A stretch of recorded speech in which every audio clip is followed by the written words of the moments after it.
लाडकी बहीण योजनेची कोणतीही नवीन माहिती तुमच्याकडून चुकू नये म्हणून आपल्या चॅनलला आत्ताच सबस्क्राईब करा आणि बेल आयकॉन दाबायला विसरू नका. लाडकी बहीण संदर्भात महत्त्वाची बातमी समोर आली आहे. KYC साठी 6 महिन्यांची मुदत दिलेली होती.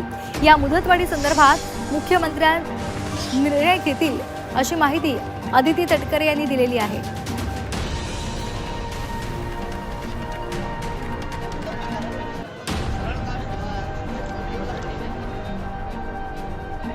ज्यांनी KYC पूर्ण केली होती पण त्याच्यामध्ये काही उणिवा राहून गेल्या होत्या त्यांना सुद्धा दुरुस्त करण्याची आपण परत मुदत त्या ठिकाणी दिली आणि त्यानुसार लाडकी बहीण योजना मला आपल्या माध्यमातून सांगायचं आहे की ही यशस्वीरित्या पुढेही राबवली जाणार. KYCच्या संदर्भातला जो निर्णय आहे अधिक वाढवायचं का काय त्या संदर्भामध्ये सुद्धा राज्याचे मुख्यमंत्री आदरणीय फडणवीस साहेब, दोन्ही उपमुख्यमंत्री शिंदे साहेब असतील, सुनेत्रा काकी असतील, या संदर्भामध्ये जी काही निवेदनं प्राप्त झालेली आहेत ती आम्ही त्यांच्यापर्यंत पोहोचवू आणि महायुतीच्या सरकारने आणलेली ही योजना आम्ही पुढे सुद्धा विभाग म्हणून यशस्वीरित्या राबवतो.